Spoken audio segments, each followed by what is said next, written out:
Hi there, welcome to Furry Familiar Friends.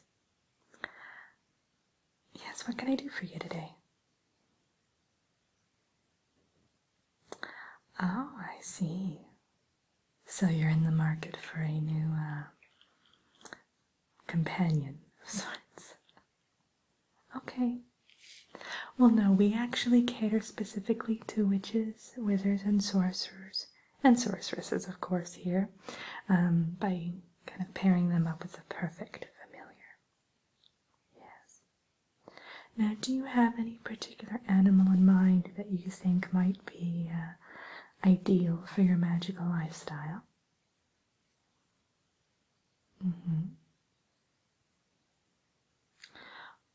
Well, we have a wide selection here, so why don't I just go ahead and take you around the shop and show you some of our most popular choices, and some rather unconventional ones. Yes. Well, I can tell you have a bit of an adventurous side, so we'll see if there's anything that kind of catches your eye. Okay. So now tell me, how long have you been practicing? Oh, you were born into it. Oh, that's wonderful. You get so few birthright witches in here. All right. This first one here, as you notice, none of them are in cages. We don't believe in that. They're in essentially a little roaming area, but as I talk about them, they'll appear here in this magical orb. Okay? Yes. Well, we like to do it that way. We prefer to have them kind of able to roam around rather than being tucked in a tight little cage. They'll appear right here in this orb. Okay, so the first one we have here is a cat, a black cat named Lucky. Now, they do all come, most of them come with names already that they will respond to, but of course you can choose a magical name for them if you like. Okay, Lucky is 4 years old, and she's quite unusual because she can transform into any other animal of your bidding, basically, whatever you would prefer her to be. Just for short periods of time, however, as it is quite taxing on her, it kind of drains her energy a bit. But if you need her to be an eagle or a mouse, whatever the case may be. And she's a very amiable cat, very friendly. She does like pâté quite a bit, and marshmallows for some reason, not quite sure why, but yes. Rather unusual feline, if you ask me. The next animal we have here is a bird. It's a phoenix, to be precise, and of course it can be reborn numerous times. This one actually has been reborn, I want to say, about 17 times. Rose right from its ashes, as phoenixes so often tend to do. Lovely red, yes, lovely red feathers, plumage, and that terrific golden beak. I just think she's absolutely striking. And her name is Esmeralda. She's about, I think this particular life, she's 2 years old. Yes, so she hasn't regenerated in quite some time. This next one here is Charlie, and he's a toad. We're not quite sure how old Charlie is. He can speak, but he won't divulge his age for one reason or another, so yes, it is quite peculiar, isn't it? Now, when I say that he can speak, I don't mean that he ribbits or croaks, anything of that nature. He actually does use English words. He actually is fluent in 3 languages, English, Spanish, and Dutch. So, yes, we think that he has quite a story, so I'm sure that the lucky witch or wizard who ends up with Charlie will get quite an earful as they get to know him a little bit better. Now, he is rather, how shall I say, he's blunt. And he uses quite foul language at times, so if you do have a small child in the house or anyone or anything that's impressionable, you might want to steer clear of Charlie. Yes. Okay, and the next animal I'd like to show you is a salamander. Alexander the salamander, to be precise.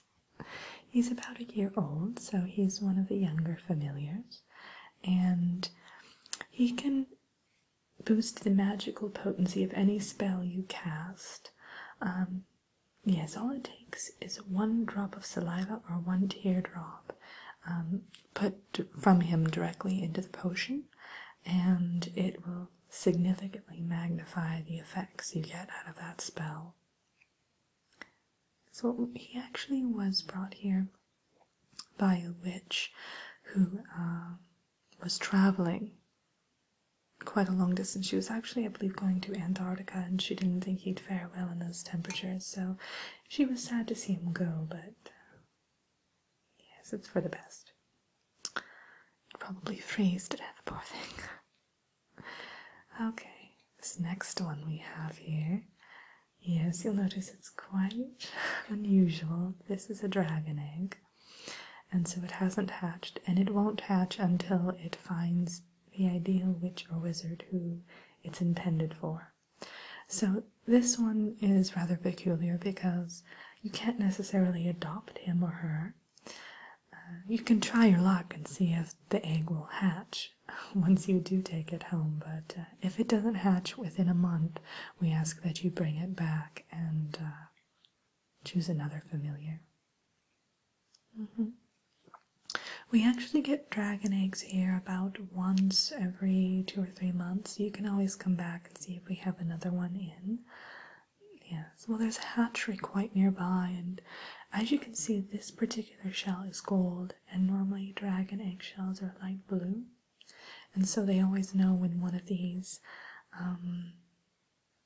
is brought into their hatchery that it's a special one intended for a magical practitioner, so they always bring it over to us. It's nice, isn't it? Very kind of them. Okay, this next one here is a snake named Alice. She's 10 years old. Now, Alice is quite unique. She can extend herself and get in and out of, well, dangerous situations, if you will. She can also disappear. Yes, pretty much vanish into thin air. We've had her in this room playing with the other familiars for quite some time, but every now and again she'll vanish on us and we don't know where she goes, and she'll come back wearing fantastical outfits, so we don't know where she's going, but she must lead a very interesting life that we know nothing about. She's very sweet though, yes, very kind, spirited. This next one is Amelia the raven, and she's another one who can speak, and not normal speaking such as a parrot might or anything of that nature. She can speak fluent English. She actually speaks 7 languages, some of them being English, Russian, Spanish, and French. I don't know what the other 3 are. Someone has suggested it might be ancient Aramaic, but I'm not quite sure. Don't take my word on that. The other thing she can do is one of her feathers, if you use them in her spell, can actually counteract any sort of magic, so she's great for protection purposes. Yeah. Okay, the last one I wanted to show you is another cat, and this one is named Pearl. She's a lovely white color with blue eyes, and well, Pearl is one of my favorites for the simple fact that she's the sweetest cat you'll ever meet, sweetest creature actually, and she has the power of healing. So just one little touch of her tiny paw and she can heal virtually any wound or sickness. She has her limits, though. Yeah, she is rather a tiny cat. She possesses quite a lot of magic, but she does have her limitations. And I don't know, I just absolutely adore her. I've thought about taking her home several times, but I have a familiar of my own at home, a little spider, actually. And I used to have a mouse,